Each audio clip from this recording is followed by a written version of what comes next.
The defense is entitled to their own conception of things. They're entitled to their own imagination. That's all. All right, I'll move on to a different part of the video. On page also of Exhibit D-1-145-A, this now pertains to timestamp 5930 onwards of the video recording. So page 15 of the affidavit of transcription, also by Agent Kalilong of the NBI, dated December 26, 2024. Can we show that video and then provide the appropriate transcript? Can you play that again, please? Yung speaker mo, pinabayaan mo siya abusuhin ang pera ng bayan. Paikot-ikot sa buong bansa, namimigay ng pera na para bang kanya yung pera.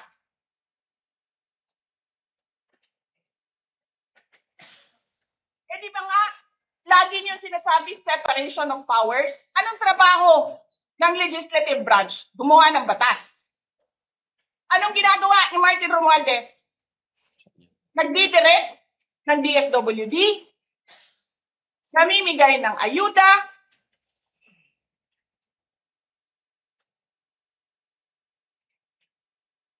nagsasabi kung anong bibigay, anong ibibigay, anong gagawin, sino ba ang presidente? All right. So my question to you is this. Okay, having watched that video and read the transcript, my question is very simple. Do you know for sure if this statement by the Vice President or any part thereof happened in real life? Well, Your Honor, as I've said, I've answered already. Nung inimbestigahan namin yan, yung video, Your Honor, nagsabi na kami a yes or no answer will suffice, Your Honor. Kindly answer more directly to save on the court's time, Mr. Attorney Lotop. Your Honor, based on our investigation, yes, it happens in the natural order of things. Nangyari talaga yan. So in other words, you're admitting that Martin Romualdez goes around the country to distribute money? I'm saying nangyari ho yung utterances na yan. That's not my question. That's precisely my point. I'm not asking if she made the statements. I'm asking if the truth of these statements you have personal knowledge of. So be more direct in your answer. That's why I have to object now, Your Honor. Now, there are several statements made, and then the witness is being asked, do you confirm these statements? Compound question. Exactly, that's the reason why we don't allow. There are so many statements, o sinasabi gumawa ng batas. So siguro yung tanong is this happened, did this happen in real life?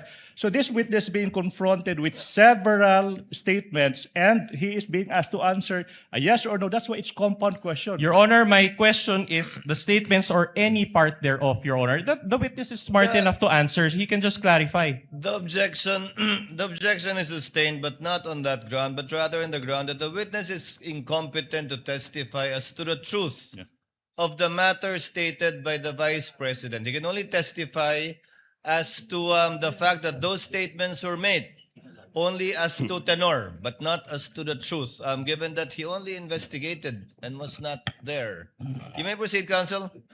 In that case, Your Honor, if we confront also, just a manifestation, Your Honor. Yes, you may proceed. In other words, Your Honor, we would like to manifest, Your Honor, based on that ruling of the court, that even if VP Sara said that she already talked to a person, then we cannot confirm the truth because this witness does not have personal knowledge. That's a conclusion. Objection. That's just a manifestation for the court's appreciation. Can I just proceed with can my I next make a question, counter Your Honor? manifestation, Your Honor, please? Counter manifestation, please. To put into record, Your Honor, please. For about 15 seconds, counsel, Okay, yes. the defense is entitled to their own conception of things. They're entitled to their own imagination. That's all. Counsel may proceed with his cross. Just to belabor this point, Your Honor, Annex D-1-145-A. Anyway, Your Honor, they showed around 7 to 8 videos yesterday, so we'll show about 4. This pertains to timestamp 1-08-58, and we will also present page 17 of the affidavit of transcription, also by Agent Calilong, dated December 26, 2024. In this video clip, the Vice President mentioned about the former Speaker of the House and the confidential funds of the Office of the President. Can we play that video? Hindi mo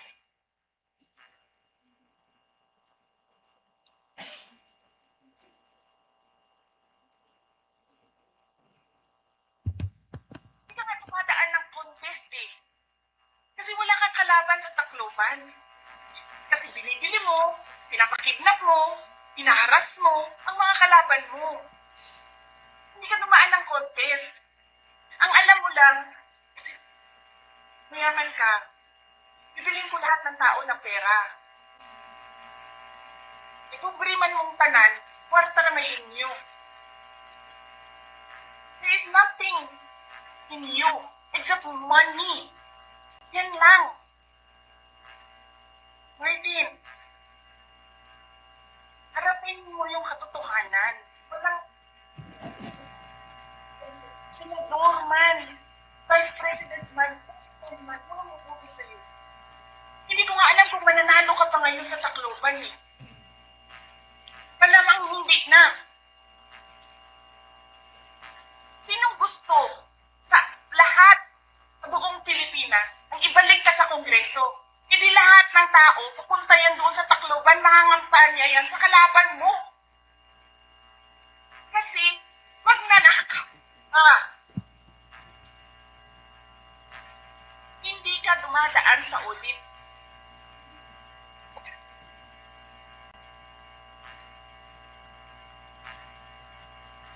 Milyon-milyon, buwan-buwan, certification lang ng congressman. 1 million, 2 million, pirma lang. Alam nyo, bakit alam ko? Kasi may MA din ako. May MA ako sa DepEd, may MA ako sa OBP. Pero sa amin, sa akin, nire-require ako ng resibo ng COA. Pero alam ko, certification lang ang kailangan. Pero nagko-comply ako. Bigay niyo lahat ng resibo. Pero ikaw, pirma mo lang, hindi mo nga ata pirma yan, pirma lang ng staff mo yan. Milyon-milyon dyan sa Committee on Accounts. Lumalabas ang pera. Pirma nyo lang. Walang nag-audit sa inyo. Sino ang nag-audit ng confidential funds ng Office of the President? Wala.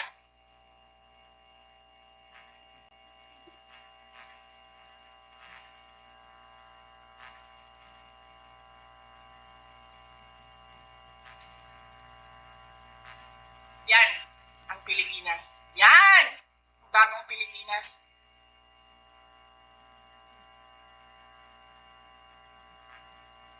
Kriminal ang speaker. Bakit ko nasabi kriminal siya? Basahin niyo yung kaso niya sa United States of America. Okay. Sinungaling, presidente. All right. All right.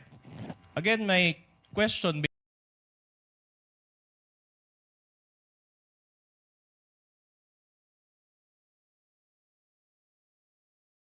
know for sure that these statements Okay.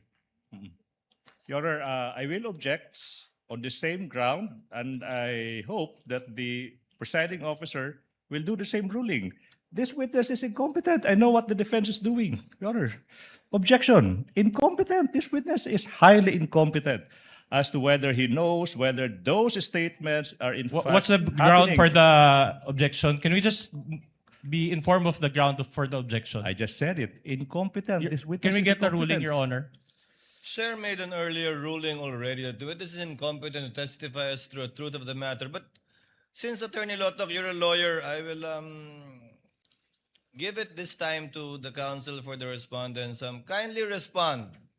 Since you're a lawyer, you should know the proper answer to this question. Kindly respond to the question of counsel for respondent. Again, I do not know personally about the the factual circumstances. What I know is that she uttered those statements. We're satisfied with that answer, no? Your Honor. Proceed, One last video. On page 87 of the Articles of Impeachment, Annex G9, this is timestamp 1-12-43. This is quite a lengthy video, but not as lengthy. But this is our last video, so we beg the court's indulgence.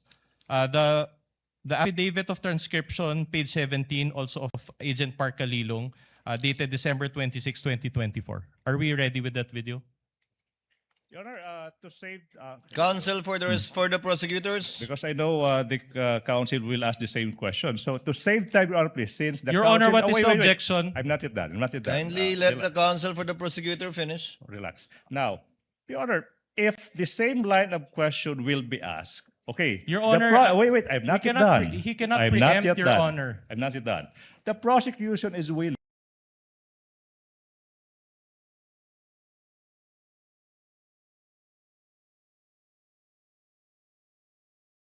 Satisfy his query.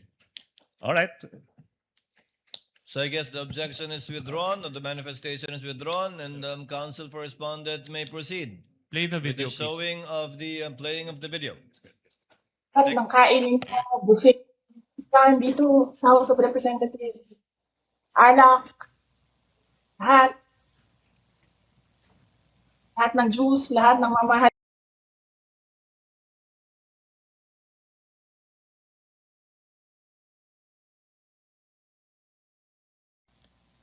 Yung taong bayan na pinamisan ninyo, 20 pesos na rice. Yung taong bayan na hindi ninyo pinupuntahan sa mga komunidad nila, ano sabi nila? Asin lang okay na mi, anad naman mi ana. Ganyan ang bayan natin. Okay na lang kami sa asin. Saan ka nakahanap ng bayan na ang tao, because of their hopelessness, because there is no functioning government, umukay na lang sa asin.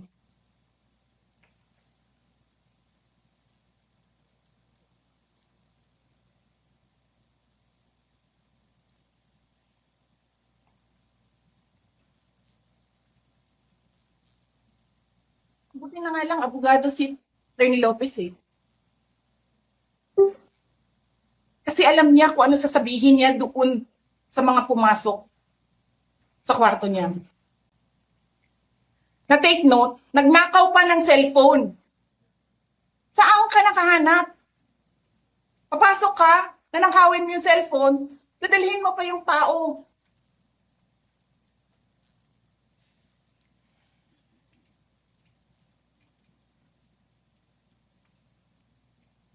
Diba?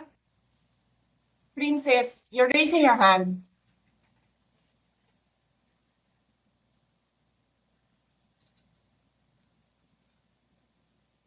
Hello? Naririnig po ba ako, Princess Maui? Yes. Oh, thank you. Good morning po, Madam Vice President. Thank you so much nga po pala sa dala niyong hopya nung hearing na pumunta kayo for PRRD. Kami yung nasa likod niyo po, yung tinawag nilang bastos kasi pumalak pa kami because of Congresswoman Cardema. Yan. Thank you, ma'am. Nakakain kami. Ako po ay natatakot kumain ng pagkain doon mamaya. Ma'am, mag-iingat po kayo. Nasa teritoryo kayo ng kalaban. Okay lang Nag-aalala po kami para ma'am, kasi sila naman na eh. Sila talaga yung bastos eh. You reap Opo, what you okay. sow. Yeah. Mag-iingat po kayo kasi sa dinami-rami po ng inyong mga pasabog ngayong gabi, it seems like marami po talaga kayong alam about them, no? Dahil sa pagkakasama niyo sa kanila during the campaign and during the 2022 elections. Baka po mamaya kasi totoo yung mga naririnig namin or yung, I don't know if it's true, na meron daw silang Operation Romanovs and baka bala kayong ubusin ang inyong pamilya dahil hadlang kayo sa kanilang mga balakin in the future. So mag-iingat po kayo. Kami po kasi kami ng EDSA Friday crew, kami yung bumababa every Friday dyan sa EDSA because we believe yan yung tamang venue, sa dinami-rami na ng problema natin, ang kaya lang naman po namin gawin ay manawagan na bumaba na yan. Eh ano po kaya ang remedy naman ninyong mga nasa posisyon or ng mga kayang labanan itong napakarami na pong ginagawang korupsyon at krimen laban sa taong bayan? Ano po ang pwede nyo maging remedy para matapos na ito, lalo't nagsisigaw na po ang taong bayan na mag-people power na? Yes. Huwag kang mag-alala, ma'am, sa security ko. Kasi may kinausap na ako na tao. Sinabi ko sa kanya, kapag pinatay ako, patayin mo si BBM, si Lisa Araneta, at si Martin Romualdez. No joke. No joke. Nagdilin na ako, ma'am. Pag namatay ako, sabi ko, huwag ka tumigil hanggang hindi mo mapatay sila. And then he said yes. So, alam mo ma'am, yan ang lagi kong sinasabi sa Makabayan Law nung mayor pa ako. Ang laban, wala dyan sa EDSA, ma'am. Wala dyan sa mga highway. Ang laban, ma'am, nandun sa loob ng palasyo. Yan ang problema. We appreciate yung expression ninyo ng disgust, ng pagkamuhi, ng hopelessness, kasi it reflects kung ano yung nararamdaman ng marami, milyon. Alam ko yan, ma'am, kasi kahit saan ako pumunta, ako ang sinasabihan, binoto namin yan dahil sinabi mo, iboto namin.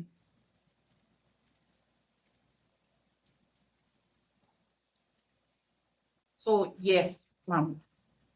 Maraming salamat sa ginagawa ninyo. Dahil sa ginagawa ninyo, I'm sure nakikita yan ang taong bayan, and na-appreciate nila yan.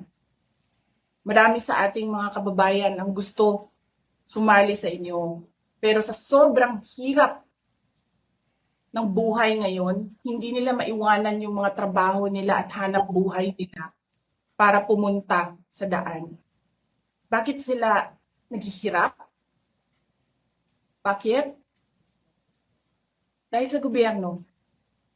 Di ba dapat yung gobyerno natin na nagpapagaan ng buhay ng tao? Bakit ang gobyerno natin ang nagpapahirap lalo sa tao? Kasi gusto ba nila lagi na lang mahirap ang mga tao para madali mapasunod? May mga lugar kami sa Mindanao na ganyan ang mga politiko. Gusto nila mahirap lahat. E bahugan lang nila ang kwarta. Governor na sila, mayor na sila, congressman na sila. Hanapin niyo, ma'am, yung mga lugar na sobrang hirap sa Mindanao. Tingnan nyo anong gawain ng politiko. Pinapakain lang ng pera ang tao. Pinabastos yung kanilang pagkatao dahil wala silang pakialam.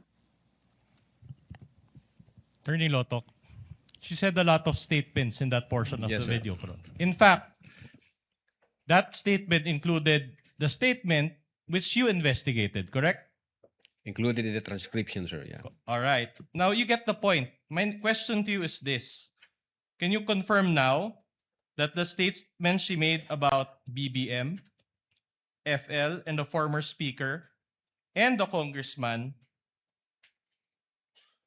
relating to various acts of corruption are true and happened in real life? As to the existence of that utterances, yes, sir. All right. So you just admitted that the congressmen are all corrupt. As to Okay, the thank you for that. existence Thank you of for that. utterances. Objection. Yes, sir. That is a foul side remark. She said The I wasn't counsel the one who is said it, Your twisting Honor. the answer of the witness. If the I may, witness can I was the one who finish? said yes. Counsel Can I for the finish? parties, kindly settle down. Can I finish? The witness said that he confirmed as to the fact that the utterances were made. That's why, Your Honor, I am objective. Kindly be more specific. Attorney Lotok, you know what's being asked for. Yes, sir. Finish and complete your answer to avoid the misunderstanding. Based on our investigation, as to the existence of that utterances, yeah, dahil may mga pieces of evidence kami. But whether or not nangyari yan, wala ho akong personal knowledge, sir. All right. In the same way, you also do not have personal knowledge that VP Sara contracted an assassin, correct? Your Honor, the video dated November 26, 2024, the Vice President reiterated. it's and in answerable by fact, yes or there no, Your was- Honor. How can he be? He is answering. How can he be? Councils, kindly settle down. This is not a college debate. Attorney Lotok, the question was simple. Kindly answer the question directly. Yes, sir. You That do not it- have personal knowledge. That utterances made by the Vice President that she contracted a person, I do believe that, sir, because